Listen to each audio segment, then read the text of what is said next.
When I enrolled as an undergraduate at the University of Pennsylvania, my grandmother gave me a manuscript written by her great-grandfather, J.B. Stratford.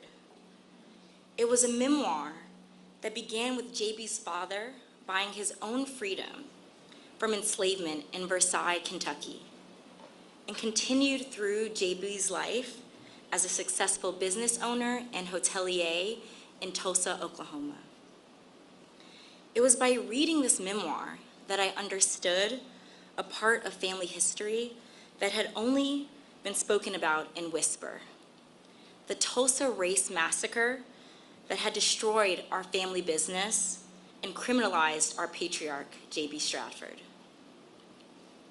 Educated at Oberlin College and Indianapolis Law School, J.B. had a hotel business in Tulsa that would have been worth over $2 million in today's money.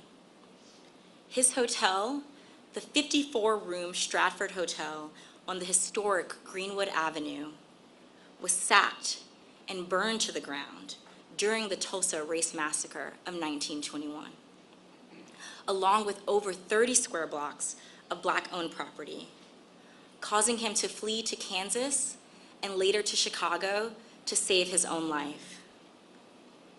He was falsely indicted for inciting the riot by an inflamed white grand jury, for daring to stand up with his community to stop a mob from breaking into the jail and lynching a Black teenager named Dick Rowland, sparking the backlash which ended in the grievous massacre. My family worked to get these charges against JB dropped posthumously. I know how lucky I am to have this family history passed down from generation to generation. This history was the one thing that they were not able to steal from us. But as thankful as I am to know my history, I understand that history has no firm line to divide it from the present. Just as there are survivors still with us today from this tragic event, the mentality of the mob to declare that there would never again be another Black Wall Street in Tulsa, that mentality also still survives in many institutions and unfortunately in many people's hearts. Today, we welcome President Joe Biden here to stand beside us as we continue the fight for justice for the survivors and descendants of the Tulsa Massacre. He understands that as a nation, we are and we must be strong enough to confront the dark periods of our history with a bold agenda of equity, repair, and healing. J.B. Stratford died without seeing justice for the crimes against him and his community. But I am sure we will see justice in my lifetime, thanks to the efforts of all of you here joining us today. And now, I introduce to you President Joe Biden.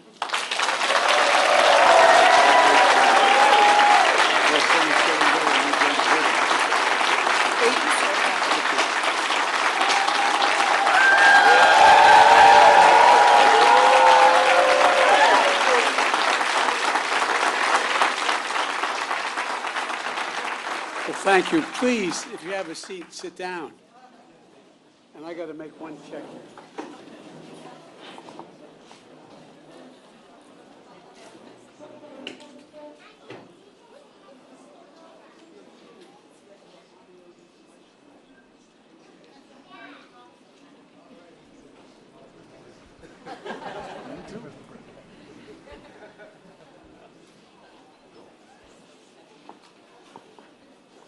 I just had to make sure the two girls got ice cream when this is over. Imagine how excited you'd be when you're 4, 5, almost 5 years old, coming to hear a president speak. My Lord. In my faith, we call that purgatory. Lauren, thank you for that gracious introduction. And in case you were wondering, in Delaware, we're a small state. We have the 8th largest black population in America, and we have one of the most talented members of Congress. And so if I didn't walk around and pay my tribute to Lisa Blunt Rochester, my congresswoman, immediately, that would... How are you, Rev? Good to see you. We've got a distinguished group of people here, and I want to thank Lauren for sharing the powerful story and for helping the country understand what's happening here. And to all the descendants here today, and to the community and civil rights leaders and members of the Congressional Black Caucus that are here, thank you for making sure we all remember, that we never forget. You know, there's a verse in 1 Corinthians that says, "For now we see in a mirror dimly, but then face to face, now I know in part, then I shall know fully." It is, I just toured the Hall of Survivors here in Greenwood Cultural Center. And I want to thank the incredible staff for hosting us here. And I mean that sincerely, thank you. And if I didn't say what my father would insist on, please excuse my back. I apologize. But in the tour I met Mother Randall, who's only 56 years old. God love her. And Mother Fletcher, who's 67 years old. And her brother Van Ellis, who's 100 years old. And he looks like he's 60. Thank you for spending so much time with me. I really mean it. It was a great honor, a genuine honor. You are the 3 known remaining survivors of a story seen in the mirror dimly. But no longer. Now your story will be known in full view. The events we speak of today took place 100 years ago, and yet I'm the first president in 100 years ever to come to Tulsa. And I say that not as a compliment about me, but to think about it. 100 years and the first president to be here during that entire time. And in this place, in this ground, to acknowledge the truth of what took place here. For much too long, the history of what took place here was told in silence, cloaked in darkness. But just because history is silent, it doesn't mean that it did not take place. And while darkness can hide much, it erases nothing. It erases nothing. Some injustices are so heinous, so horrific, so grievous, they can't be buried, no matter how hard people try. And so it is here. Only with truth can come healing and justice and repair. Only with truth. Facing it. But that isn't enough. First, we have to see, hear, and give respect to Mother Randall, Mother Fletcher, and Mr. Van Ellis.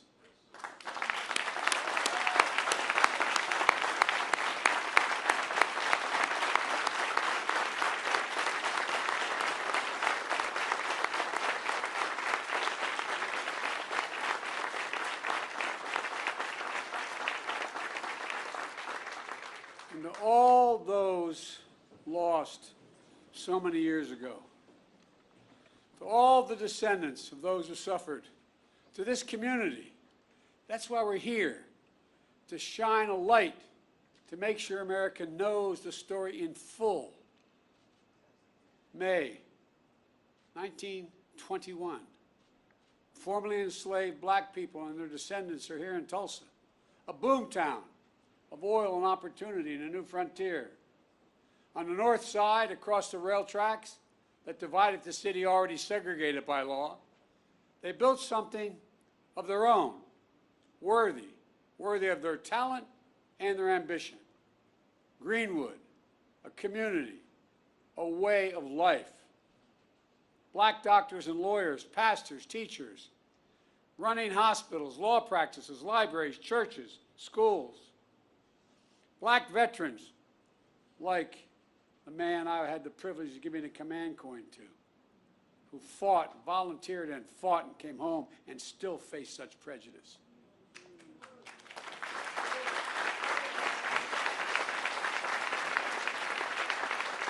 Veterans have been back a few years helping after winning the First World War, building a new life back home with pride and confidence. There were mom and there were at the time mom and pop black diners, grocery stores, barber shops, tailors, the things that make up a community. At the Dreamland Theater, a young black couple holding hands, falling in love. Friends gathered at music clubs and pool halls, at the Monroe family roller skating rink. Visitors staying in hotels like the Stratford. All around, black pride shared by the professional class and the working class, who lived together side by side for blocks on end. Mother Randall was just 6 years old. 6 years old, living with her grandma. She said she was lucky to have a home and toys and fortunate to live without fear. Mother Fletcher was 7 years old, the second of 7 children, the youngest being Mr. Van Ellis, who was just a few months old. The children, former sharecroppers, when they went to bed at night in Greenwood, Mother Fletcher says they fell asleep rich in terms of the wealth, not real wealth, but a different wealth, a wealth in culture and community and heritage. But one night changed everything. Everything changed. While Greenwood was a community to itself, it was not separated from the outside. It wasn't everyone, but there was enough hate, resentment, and vengeance in the community. Enough people who believed that America does not belong to everyone and not everyone is created equal.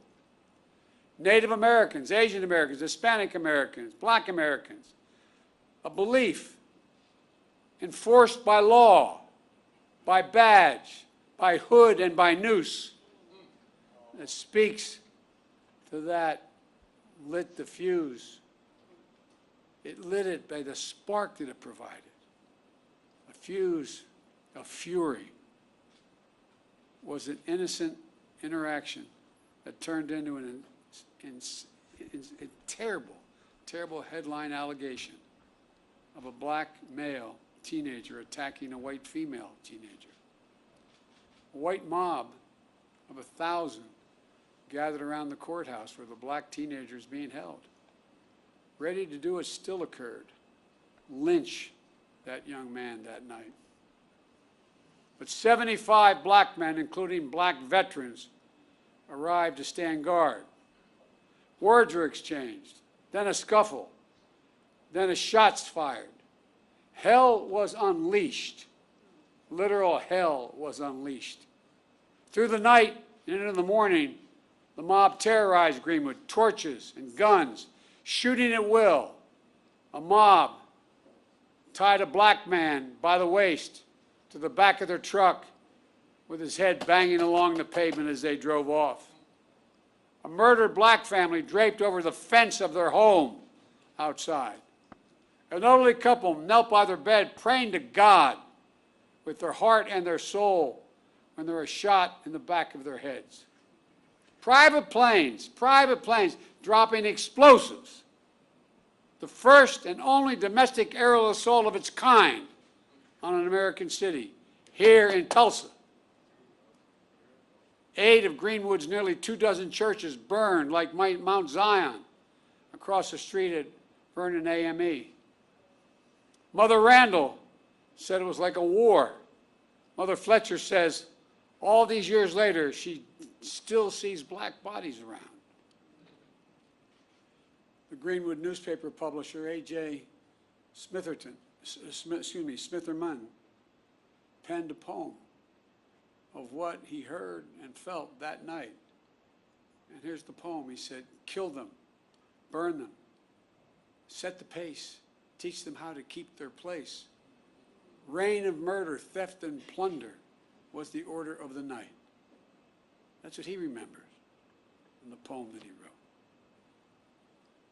100 years ago, at this hour, on this first day of June, smoke darkened the Tulsa sky, rising from 35 blocks of Greenwood that were left in ash and ember, raised in rubble.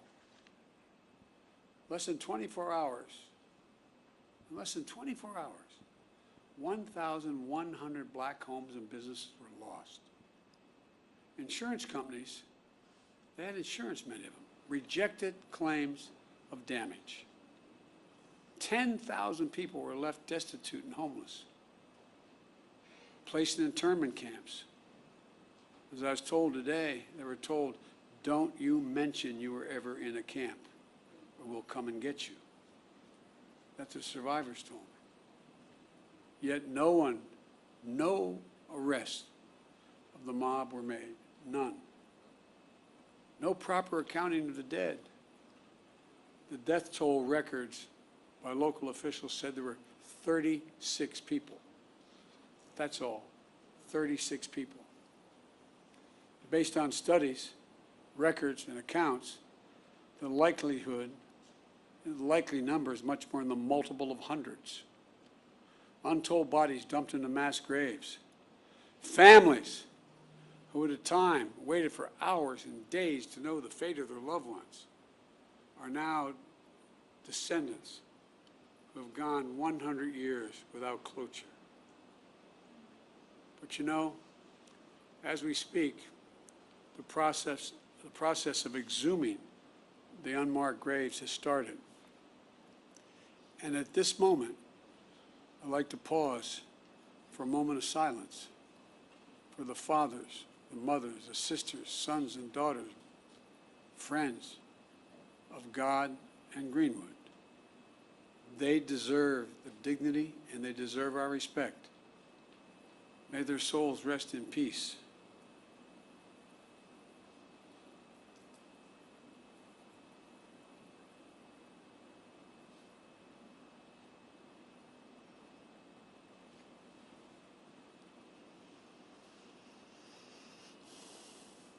My fellow Americans, this was not a riot.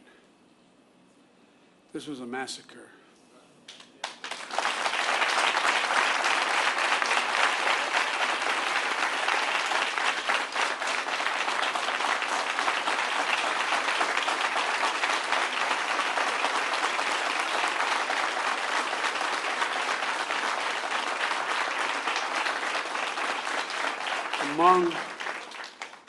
Among the worst in our history, but not the only one.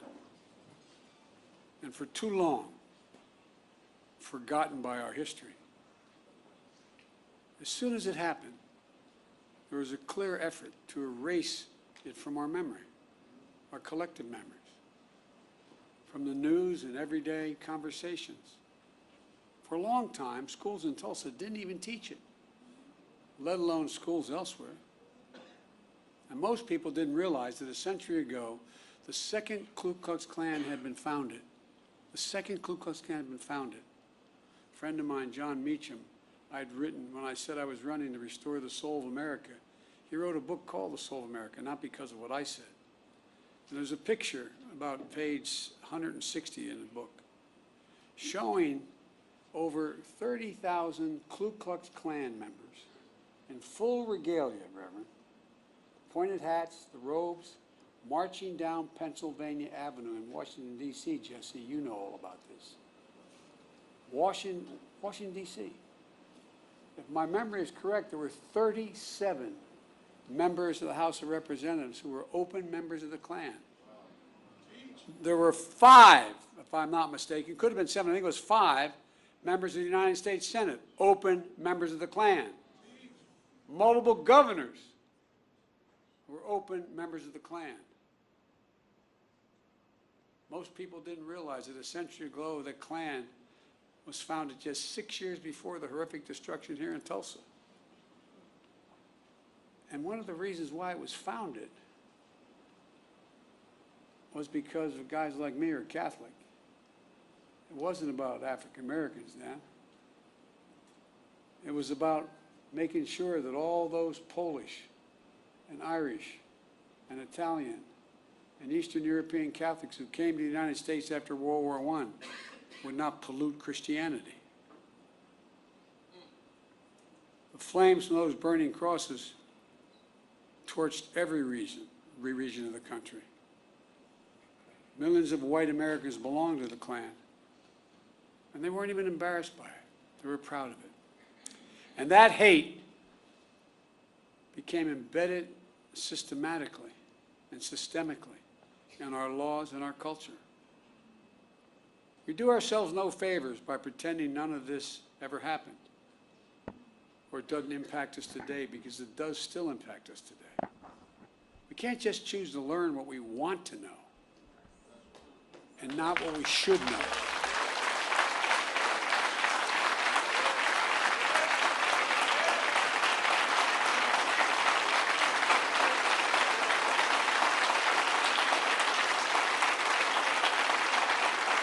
We should know the good, the bad, everything. That's what great nations do. They come to terms with their dark sides. And we're a great nation. The only way to build a common ground is to truly repair and to rebuild. I come here to help fill the silence, because in silence, wounds deepen. And only, as painful as it is, only in remembrance do wounds heal. We just have to choose to remember. We memorialize what happened here in Tulsa, so it can't be erased. We know here, in this hallowed place, we simply can't bury pain and trauma forever.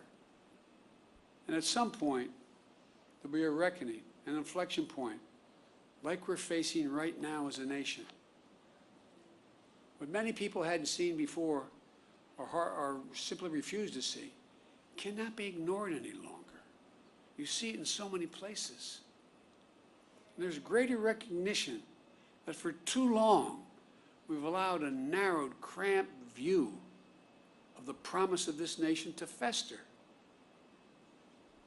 The view that America is a zero-sum game, where there's only one winner. If you succeed, I fail.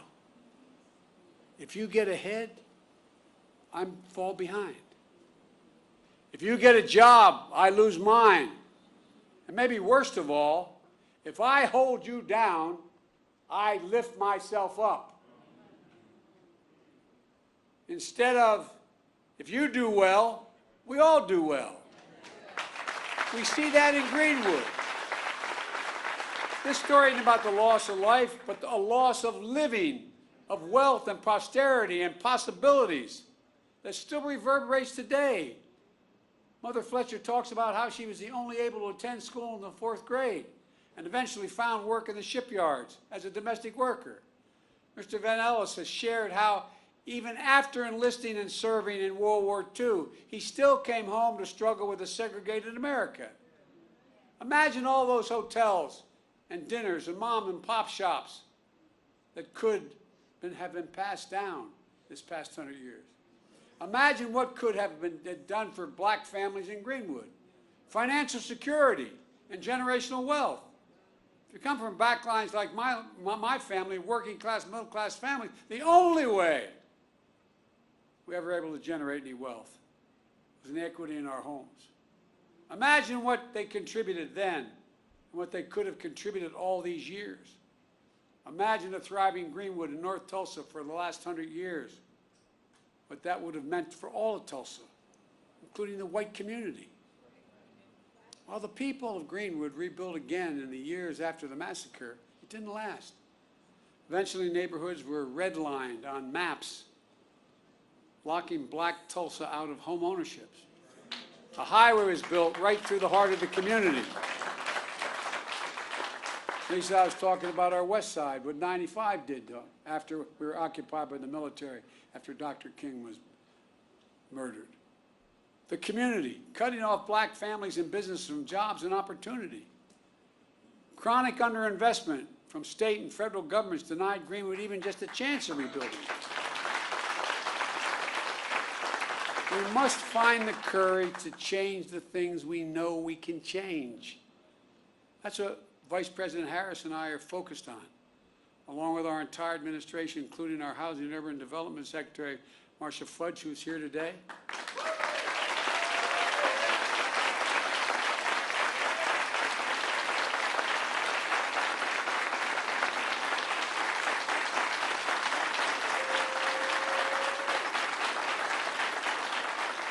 Because today we're announcing two expanded efforts targeted toward black wealth creation that will also help the entire community. The first is my administration has launched an aggressive effort to combat racial discrimination in housing. That includes everything from redlining to the cruel fact that a home owned by a black family is too often appraised at a lower value than a similar home owned by a white family.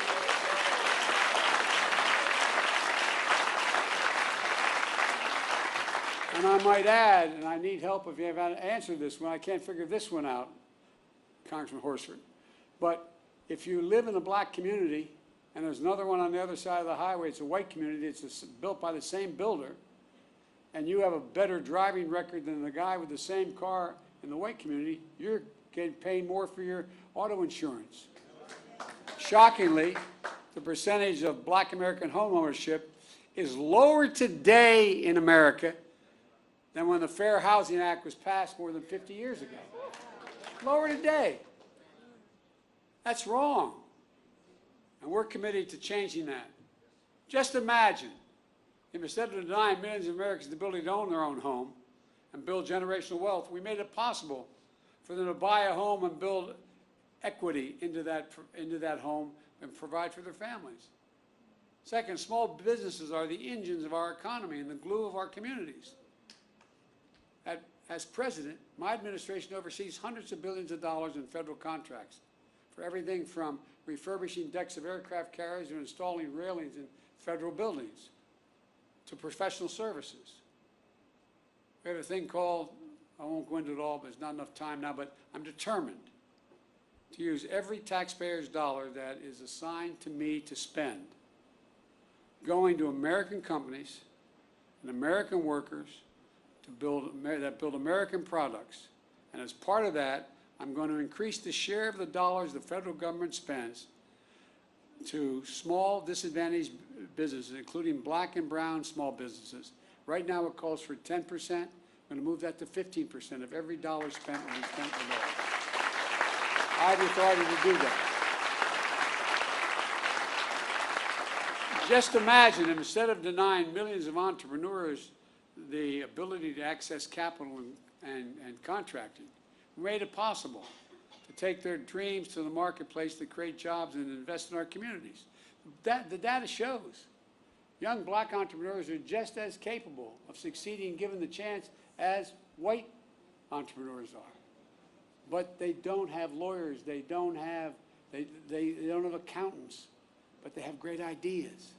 Does anyone doubt this whole nation would be better off from the investments those people make? And I promise you, that's why I set up this National Small Business Administration that's much broader, because they're going to get those loans. Instead of consigning millions of American children to under-resourced schools, let's get each and every child 3 and 4 years old access to school, not daycare, school.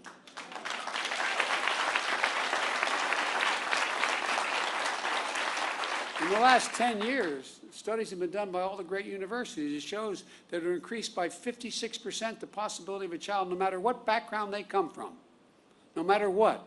If they start school at 3 years old, they have a 56% chance of going all through all 12 years without any trouble. and being able to do well. And a chance to learn and grow and thrive in a school and throughout their lives. And let's unlock more than an incredible creativity and innovation that will come from the nation's historically black colleges and universities. You know, I have a $5 billion a year program giving them the resources to invest in research centers and laboratories in high-demand fields to compete for good-paying jobs in industries of the future like cybersecurity. The reason why they don't, their students are equally able to learn as well and get the good-paying jobs that start at $90,000 and $100,000, but they don't have the money to provide and build those laboratories. So guess what? They're going to get the money to build those laboratories. So instead of just talking about infrastructure, let's get about the business of actually rebuilding roads and highways, filling the sidewalks and cracks, installing street lights and high-speed internet, creating space to live and work and play safely. Let's ensure access to health care, clean water, clean air, nearby grocery stores, stocked with fresh vegetables and food that in fact deal with. I mean, these are all things we can do. Does anyone doubt this whole nation will be better off with these investments? The rich will be just as well off, the middle class will do better, and everybody will do better. It's about good paying jobs, financial stability, and being able to build some generational wealth. It's about economic growth for our country and outcompeting the rest of the world, which is now outcompeting us. But just as fundamental as any of these investments I've discussed is maybe the most fundamental: the right to vote. The right to vote.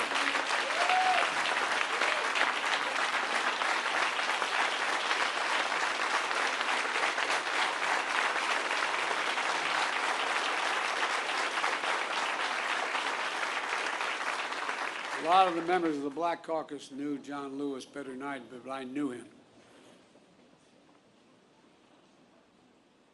On his deathbed, like many, I called John to speak to him. Rev, all John wanted to do is talk about how I was doing. He died, I think, about 25 hours later. But you know what John said? He called the right to vote precious, almost sacred. He said the most powerful, nonviolent tool we have in a democratic society. This sacred right is under assault with incredible intensity like I've never seen, even though I got started as a public defender and a civil rights lawyer. With an intensity and aggressiveness that we've not seen in a long, long time. It's simply un-American. It's not, however, sadly, unprecedented. The creed, "We shall overcome," is a long-time mainstay of the civil rights movement, as Jesse Jackson can tell you better than anybody.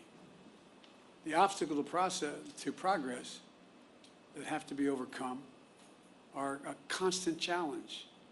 We saw it in the 60s, but with the current assault, it's not just an echo of a distant history. In 2020, we faced a tireless assault on the right to vote. Restrictive laws, lawsuits, threats of intimidation, voter purges, and more.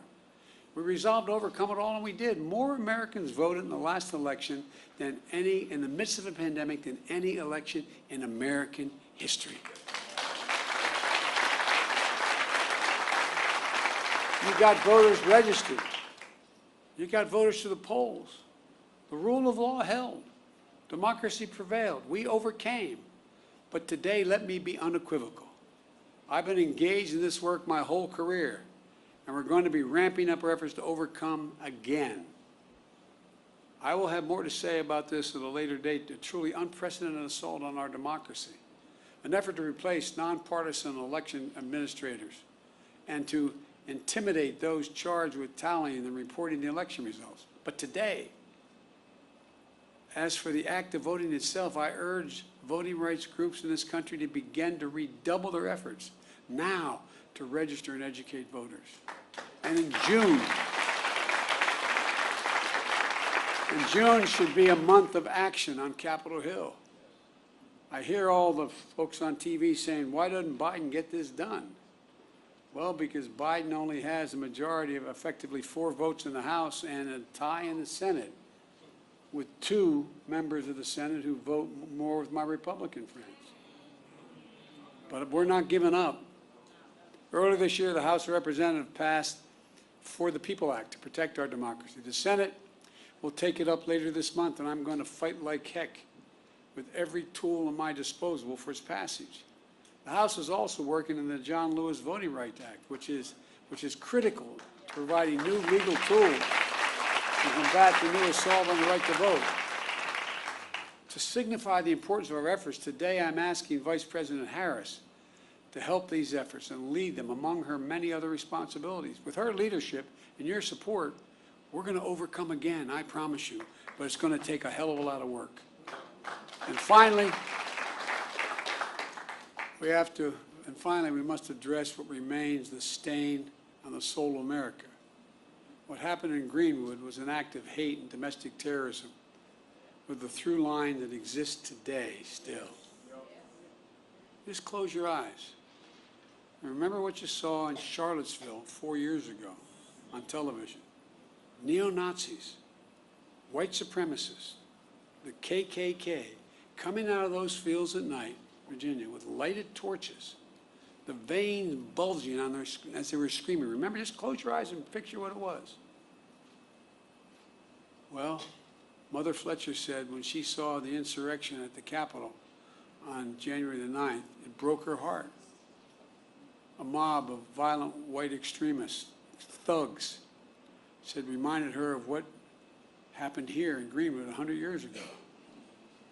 Look around at the various hate crimes against Asian Americans and Jewish Americans. Hate that never goes away. Hate only hides. Jesse, I think I mentioned this to you. I thought after you guys pushed through with Dr. King, the Voting Rights Act and the Civil Rights Act, I thought we moved. What I didn't realize, I thought we had made enormous progress, and I was so proud to be a little part of it. But you know what, Rev? I didn't realize hate's never defeated. It only hides. It hides. And given a little bit of oxygen, just a little bit of oxygen by its leaders, it comes out of there from under the rock like it was happening again, as if it never went away. And so, folks, we must not give hate a safe harbor. As I said in my address to the joint session of Congress, according to the intelligence community, terrorism from white supremacy is the most lethal threat to the homeland today. Not ISIS, not Al-Qaeda, white supremacists. That's not me. That's the intelligence community under both Trump and under my administration. 2 weeks ago, I signed into law the COVID-19 Hate Crimes Act, which the House had passed, and the Senate. My administration will soon lay out our broader strategy to counter domestic terrorism and the violence driven by the most heinous hate crimes and other forms of bigotry. But I'm going to close where I started. To Mother Randall, Mother Fletcher, Mr. Van Ellis, to the descendants, and to all survivors, thank you. Thank you for giving me the honor of being able to spend some time with you earlier today. Thank you for your courage. Thank you for your commitment. And thank your children and your grandchildren and your uncle and your nieces and your nephews. To see and learn from you is a gift, a genuine gift. Dr. John Hope Franklin, one of America's greatest historians, Tulsa's proud son, whose father was a Greenwood survivor, said, and I quote, "Whatever you do, it must be done in the spirit of goodwill and mutual respect and even love. How else can we overcome the past and be worthy of our forebears and face the future with confidence and with hope?" On this sacred and solemn day, may we find that distinctly Greenwood spirit that defines the American spirit, a spirit that gives me so much confidence and hope for the future, that helps us see face to face a spirit that helps us know fully who we are and who we can be as a people and as a nation. I've never been more optimistic about the future than I am today. I mean that. The reason is because of this new generation of young people. They're the best educated, they're the least prejudiced, they're the most open generation in American history.